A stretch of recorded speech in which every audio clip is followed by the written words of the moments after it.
బీసీలకు 42% రిజర్వేషన్ల లక్ష్యంగా ఢిల్లీ జంతర్ మంతర్లో పోరుగర్జన ధర్నాకు రెడీ అయ్యారు బీసీ సంఘాల నేతలు.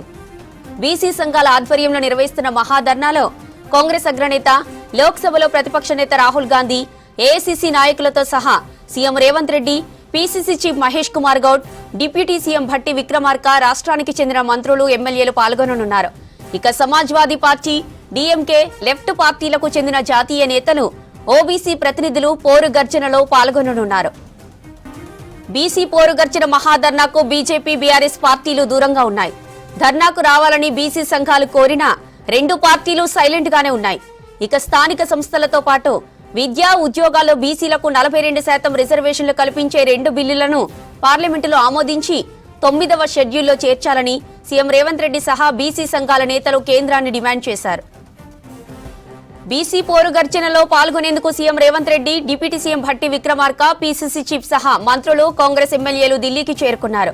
ప్రభుత్వ విప్ల ఆది శ్రీనివాస్, బీర్ల ఐలయ్య, 15 మంది బీసీ వర్గాలకు చెందిన కాంగ్రెస్ ఎమ్మెల్యేలు, పలు కార్పొరేషన్ల చైర్మన్లు, సీనియర్ నేతలు ఢిల్లీలోని తెలంగాణ భవన్లో విడిది చేశారు. అటు మహాధర్నాలో పాల్గొనేందుకు 12 బీసీ సంఘాలకు చెందిన 1500 మంది ప్రతినిధులు హైదరాబాద్ నుంచి ఢిల్లీకి ప్రత్యేక రైల్లో చేరుకున్నారు. బీసీ రిజర్వేషన్లపై బీజేపీ ద్వంద్వ వైఖరి అవలంబిస్తున్నదని బీసీ సంక్షేమ సంఘం జాతీయ అధ్యక్షుడు జాజుల శ్రీనివాస్ విమర్శించారు. రాష్ట్ర సర్కార్ అసెంబ్లీలో ప్రవేశపెట్టిన బీసీ రిజర్వేషన్ల బిల్లులకు బీజేపీ ఎమ్మెల్యేలు మద్దతు తెలిపారని, అయితే ఢిల్లీలో ఉన్న బీజేపీ అగ్రనేతలు మతపర రిజర్వేషన్లు కల్పించమంటూ అడ్డుకుంటున్నారని ఫైర్ అయ్యారు. జాతీయ పార్టీ అంటే ఒకే వైఖరి ఉండాలని, గల్లీలో ఒకలా ఢిల్లీలో మరోలా ఉండకూడదన్నారు. చలో ఢిల్లీ ఆందోళనకు బీజేపీ, కాంగ్రెస్ తో సహా పార్లమెంటులో గుర్తింపు పొందిన 26 రాజకీయ పార్టీలను ఆహ్వానించామని చెప్పారు. ఇక తమకు పార్టీలతో సంబంధం లేదని, బీసీ సంక్షేమమే తమ ఎజెండా అని క్లారిటీ ఇచ్చారు జాజుల శ్రీనివాస్. తాను ఓబీసీ అని చెప్పుకునే ప్రధాని మోదీ ఈ బిల్లులను 9వ షెడ్యూల్లో చేర్చాలని డిమాండ్ చేశారు.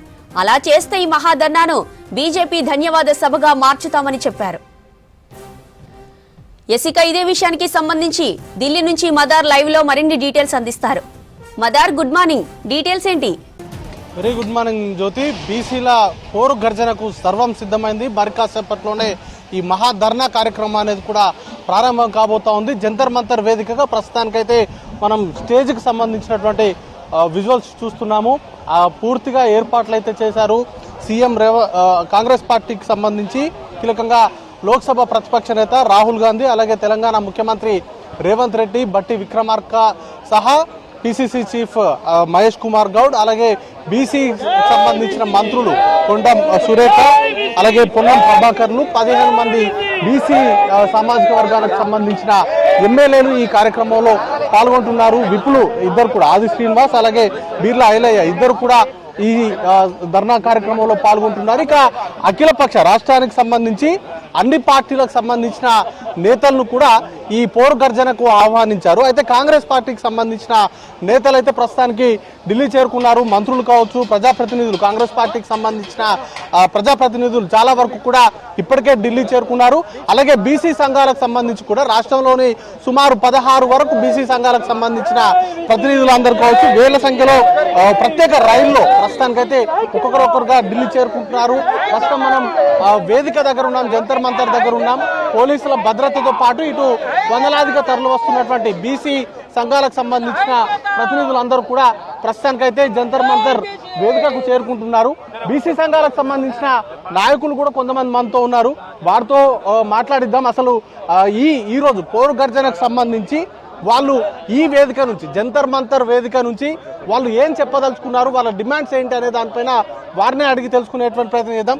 అన్న, బీసీ ఉద్యమానికి సంబంధించి ఇదొక కీలకమైనటువంటి పరిణామంగా మనం చూడాలి. ఇప్పటికే రాష్ట్ర ప్రభుత్వం చట్టం చేసింది, దాన్ని పార్లమెంటు ముందుకు తీసుకురావాలనేటువంటి డిమాండ్ తోటి ఈరోజు ఈ దీక్ష చేస్తున్నారు. ఎలాంటి సందేశం ఇవ్వబోతున్నారు? ఈరోజు తెలంగాణ ప్రభుత్వము దేశంలో మొట్టమొదటిసారి కులగణన చేసి అసెంబ్లీలో బీసీలకు 42% విద్యా కానీ లోకల్ బాడీ ఎలక్షన్లో రిజర్వేషన్ చేసి బిల్లు పాస్ చేసింది. అదేవిధంగా దేశం మొత్తం మీద 70 సంవత్సరాల నుంచి బీసీలకు జరిగిన అన్యాయాన్ని ఈరోజు ప్రతిపక్ష నాయకులు రాహుల్ గాంధీ గారు కానీ, గౌరవనీయులు ముఖ్యమంత్రి రేవంత్ రెడ్డి గారు కానీ, మహేష్ కుమార్ గౌడ్ కానీ, పొన్నం ప్రభాకర్ గారు కానీ వీళ్ళందరూ పెద్ద ఎత్తున వాళ్ళ ఎమ్మెల్యేలతో పాటు పెద్ద ఎత్తున బీసీ నాయకులు వేలాది మంది ఢిల్లీకి తరలి వచ్చారు. ఇది ఎందుకంటే 70 సంవత్సరాల నుంచి బీసీలకు జరిగిన అన్యాయాన్ని రాజకీయంగా కానీ ఆర్థికంగా కానీ విద్యాపరంగా కానీ ఈ ప్రతిసారి జంతర్ మంతర్ ధర్నాలు చేయడం జరుగుతూ ఉన్నది. అదేవిధంగా ఈసారి మొట్టమొదటిసారిగా తెలంగాణ ప్రభుత్వం రేవంత్ రెడ్డి గారి ప్రభుత్వము ఈ బీసీలకు దేశవ్యాప్తంగా రాహుల్ గాంధీ ఆయన ఎలక్షన్ మేనిఫెస్టోలో చెప్పి బీసీల కులగణన చేయాలి, బీసీలకు చట్టసభల్లో రిజర్వేషన్ పెట్టాలని రాహుల్ గాంధీ గారు చెప్పడం జరిగింది. అదేవిధంగా జాతీయ స్థాయిలో పెద్ద ఎత్తున మొట్టమొదటిసారిగా జరుగుతూ ఉన్నది. ఇది మొత్తం మీద ఈ బీసీ బిల్లు పాస్ అయ్యేంత వరకు ఈ ఉద్యమం పెద్ద ఎత్తున జరుగుతుంది. అదేవిధంగా ఇక్కడ బీసీ నాయకులు సీనన్న మీరు చెప్పండి, ఇప్పటికే అన్ని పార్టీలకు రాష్ట్రానికి సంబంధించి అన్ని పార్టీలను కూడా ఆహ్వానించారు, కానీ కాంగ్రెస్ పార్టీకి సంబంధించిన నేతలు ప్రముఖంగా కనబడతా ఉన్నారు. మిగతా రాజకీయ పార్టీలకు సంబంధించి మీరు నిజంగానే ఆహ్వానం అందించారా? వాళ్ళ నుంచి ఎలాంటి స్పందన వచ్చింది? మేము స్వయంగా బీజేపీ రాష్ట్ర కార్యాలయానికి పోయి బీజేపీ రాష్ట్ర అధ్యక్షుడు కిషన్ రెడ్డి గారిని, అదేవిధంగా మల్కాజిగిరి పార్లమెంట్ సభ్యులు ఈటల రాజేందర్ గారిని ఆహ్వానించడం జరిగింది.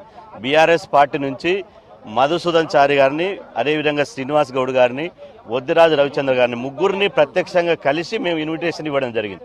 ఇవాళ వాళ్లకు నిజంగా బీసీల పట్ల చిత్తశుద్ధి ఉంటే, బీసీలకు న్యాయం జరగాలని వాళ్ళు కోరుకుంటే ఈ మహాధర్నాకు వస్తారు. ఎవరు వచ్చినా రాకపోయినా ఢిల్లీలో జరుగుతున్న ఈ ఆందోళన దేశవ్యాప్తంగా అగ్గి రాజేస్తాం, అంటుకుంటదిగా, ఇది ఎవరు ఆపలేరు. కాబట్టి బీసీలకు ఇలా రాజకీయంగా నష్టం జరిగినప్పుడు అండగా ఉన్న వాళ్ళే నిజంగా బీసీ నాయకులు. లేకపోతే గోడ మీద పిల్లిలాగా ఉంటే మేము ఎవరిని ఎట్టి పరిస్థితుల్లో సహించేది లేదు. మీరు చూస్తున్నారు, ఇలా వేల మంది 40 గంటలు జర్నీ చేసి తెలంగాణ రాష్ట్రం నుంచి 40 గంటలు జర్నీ చేసి ఇప్పుడు 9:30కే ఇవాళ జంతర్ మంతర్ కేంద్రం నిండిపోయింది. కాబట్టి బీసీల పట్ల చిత్తశుద్ధి ఉన్నటువంటి నాయకులు రావాలి. ఇవాళ వాళ్ళు వస్తారనే విశ్వాసం నాకు ఉన్నది. రెండోది, ఇప్పుడు జాతీయ స్థాయిలో ఉన్నటువంటి డిఎంకే కనిమొళి గారు వస్తున్నారు, అసదుద్దీన్ ఓవైసీ గారు వస్తున్నారు, అఖిలేష్ యాదవ్ గారు వస్తున్నారు, ఎన్సీపీ పార్టీకి సంబంధించిన సుప్రియ సూలే గారు వస్తున్నారు. అదేవిధంగా రాష్ట్రంలో ఉన్నటువంటి Congress party, CPI, Telangana Jana Samithi professor Kodandaram garu వస్తున్నారు. దాదాపు అఖిలపక్ష పార్టీలకు సంబంధించినటువంటి నాయకులంతా వస్తున్నారు. కాబట్టి ఈ ధర్నా పార్టీలకు అతీతంగా జరిగేటువంటి మహాధర్నా. ఇది ఏ పార్టీకి కొమ్ముగాసో, ఎవరిని తిట్టడానికో, ఎవరిని దూషించడానికో, ఎవరికి వ్యతిరేకంగా పెట్టే ధర్నా కాదు. ఇది మా హక్కుల కోసం, మేము కోల్పోతున్నటువంటి హక్కుల కోసం, హక్కులు సాధించుకోవడం కోసమే పెట్టిన తప్ప ఇది కాదు. కాబట్టి దయచేసి నేను మీ ద్వారా వాళ్ళకు ఇప్పటికైనా విజ్ఞప్తి చేసేదంటే 10 గంటలకు ఈ మహాధర్నా ప్రారంభం కాబోతుంది. 10 గంటల నుంచి 2 గంటల వరకు మాకు పోలీస్ పర్మిషన్ ఉంది. 2 గంటల లోపు ఇలా బీసీ ధర్నాకు ఎప్పుడైనా రావచ్చు. వచ్చిన వాళ్ళే నిజమైన బీసీ వాదులు, రానటువంటి వాళ్ళు బీసీ వ్యతిరేకులే, దాంట్లో సందేహం ఏం లేదు. ప్రధాని ఓబీసీ అని చెప్తా ఉన్నారు మోదీ గారు. అట్లాంటిది బీసీ బిల్లుకు సంబంధించి పార్లమెంటు ముందుకు వచ్చేటువంటి అవకాశం విషయంలో కానీ, లేకపోతే మీరు బీజేపీ పైన ఒత్తిడి పెంచే విషయంలో కానీ ఏ విధంగా మీ అడుగులు ఉండబోతున్నాయి? ఇప్పుడు 11 సంవత్సరాలుగా మొదటిసారి దేశంలో ఒక బీసీ ప్రధానమంత్రి కాగలిగాడు. మేము చాలా సంతోషపడ్డాం. ఎందుకంటే బీసీ ప్రధానమంత్రిగా ఉండి బీసీలకు ఇప్పటి వరకు ఉన్నటువంటి డిమాండ్లు నెరవేరుతాయని చెప్పి మేము విశ్వసించాం. కానీ 11 సంవత్సరాల గౌరవ ప్రధాని నరేంద్ర మోడీ గారు చేసింది ఏంటంటే, బీసీలకు విద్యా, ఉద్యోగ, రాజకీయ రంగాల్లో రిజర్వేషన్లు పెంచాలని మేమంటుంటే, అగ్రవర్ణాలకు ఈడబ్ల్యూఎస్ రిజర్వేషన్ల పేరుతోటి బీసీలను గొంతు కోశారు. ఇవాళ నేను అంటున్నా, ఒక కేంద్రంలో ఒక ప్రత్యేక మంత్రిత్వ శాఖ పెట్టలేదే. 52 లక్షల కోట్ల కేంద్ర బడ్జెట్ ఉంది, అందులో కనీసం ఒక 2 లక్షల కోట్లను కేటాయించిన లేదే. మహిళా బిల్లు పెట్టినావు, ఎవరి కోసం మహిళా బిల్లు? మహిళా బిల్లులో బీసీ మహిళలకు సబ్-కోటా కావాలని డిమాండ్ చేసినాం, అది లేదే. ఇప్పటి వరకు బీసీలకు నరేంద్ర మోదీ గారు చేసింది ఏమీ లేదు. వారు అగ్రవర్ణాల మేలు కోసమే పనిచేస్తున్నారు తప్ప దేశంలోని 70 కోట్ల మంది బీసీల మేలు కోసం పనిచేస్తలేరు. కాబట్టి మేము అంతిమంగా బీసీ ప్రధానమంత్రి నేను ఎప్పుడు చెప్పుకుంటుండు, ప్రతిపక్షాలు విమర్శించినప్పుడు ఆ ప్రతిపక్షాల విమర్శలను తప్పించుకోవడానికి నేను బలహీన వర్గాల ప్రధానమంత్రిని, నేను ఛాయవాళ్ళని అంటున్నాడు. మరి నిజంగా బలహీన వర్గాల ప్రధానమంత్రి అయితే ఈ బీసీ బిల్లును పార్లమెంట్లో ఆమోదించండి. ఇంత కీలకమైన అంశం పైన ఢిల్లీలో all party meeting, all party నేతృత్వంలో ధర్నాకు పిలుపునిచ్చారు కదా. రాష్ట్రంలో ఉన్నటువంటి 2 మేజర్ పార్టీలు బీఆర్ఎస్ అలాగే బీజేపీ, 2 పార్టీల వైఖరి మీకు ఏ విధంగా ఉంది? ఎందుకంటే మీరు వాళ్ళని ప్రత్యక్షంగా కలిసి మరీ ఇన్వైట్ చేశారు కాబట్టి వాళ్ళ వైఖరి పైన మీ అభిప్రాయం? ఇప్పుడు వాళ్ళ వైఖరి ఎట్టుందంటే, కాంగ్రెస్ పార్టీ పాల్గొంటే మేము పాల్గొన్నామనే పద్ధతిలో ఉన్నారు. నేను అంటున్నా, మొన్న రాష్ట్రాల ఎన్నికల్లో పెట్టినటువంటి స్టాలిన్ గారు పెట్టారు చెన్నైలో. స్టాలిన్ గారు పెట్టినప్పుడు రేవంత్ రెడ్డి గారు గౌరవ ముఖ్యమంత్రి వచ్చినప్పుడు మరి కేటీఆర్ కూడా పాల్గొన్నాడు కదా అందులో. అంటే బీసీ విషయంలోకి వచ్చే వరకల్నే కాంగ్రెస్ వాళ్ళు ఉన్నారని సాకులు చెప్తారు. మరి తమిళనాడులో పెట్టినటువంటి స్టాలిన్ గారు పెట్టినటువంటి మీటింగ్కు మరి ప్రతిపక్ష పార్టీలు ఎందుకు పోయినాయి అంటే ఇదంతా బీజేపీ మొదటి నుంచి బీసీ వ్యతిరేక వైఖరితో ఉన్నది. అదేవిధంగా బీఆర్ఎస్ పార్టీ వైఖరి అని తెలుస్తుంది. ఇప్పుడు కవితమ్మ అంటుంది మేము బీసీలకు పేటెంట్ బీసీలకు చేస్తామని కవిత అంటుంది. మరి రేపు రాకపోతే కవిత ఏం సమాధానం చెప్తుంది? వీళ్ళు రాకపోతే వీళ్ళకు నాయకత్వం వహిస్తున్నటువంటి కేసీఆర్, హరీష్ రావు, కేటీఆర్ వాళ్ళని రానియకుండా చేసిరని బీసీ సమాజం ఆలోచిస్తుంది. ఓకే అన్న, ఇది ఖచ్చితంగా ఓవరాల్ గా చూసుకున్నట్లయితే ఖచ్చితంగా పార్లమెంటు ముందుకు తెలంగాణ ప్రభుత్వం చేసినటువంటి చట్టాన్ని తీసుకొచ్చి దాన్ని ఆమోదింపజేయాలి. అలాగే 9th షెడ్యూల్లో పెట్టినప్పుడు మాత్రమే దానికి పూర్తి స్థాయిలో రాజ్యాంగ రక్షణ అనేది కూడా ఉంటుంది. ఆ దిశగా ప్రయత్నాలు కేంద్ర ప్రభుత్వం చేయాలి. దానికి రాష్ట్రంలో ఉన్నటువంటి మిగతా పార్టీలన్నీ కూడా కలిసి ముందుకు రావాలి. కాంగ్రెస్ పార్టీ ఉన్నంత మాత్రాన కాంగ్రెస్ పార్టీ నేతృత్వంలో జరుగుతున్నటువంటి ధర్నా కాదు, అన్ని పార్టీలను ఇన్వైట్ చేశాము. అన్ని పార్టీలకు సంబంధించిన నేతలు పాల్గొంటేనే బీసీలు వారిని తమ నేతలుగా కూడా చూస్తామనేటువంటి అంశాన్ని అయితే ఇక్కడ పాల్గొంటున్నటువంటి బీసీ సంఘాలకు సంబంధించిన నేతలు చెప్తున్నారు. మరి కాసేపట్లోనే ఈ పోరు గర్జన అయితే ప్రారంభమవుతుంది. ఇప్పటికే దేశవ్యాప్తంగా కీలక పార్టీలకు సంబంధించిన నేతలు కూడా కొంతమంది హాజరు కాబోతున్నటువంటి నేపథ్యంలో వారు ఇచ్చేటువంటి సందేశాలు కావచ్చు, దాంతో పాటు భవిష్యత్తులో కేంద్ర ప్రభుత్వం పైన ఒత్తిడి పెంచేటువంటి అంశాలపైన కావచ్చు ఈ పోరు గర్జన ఒక కీలక సభగా మారేటువంటి అవకాశాలు అయితే కనబడుతున్నాయి. జ్యోతి.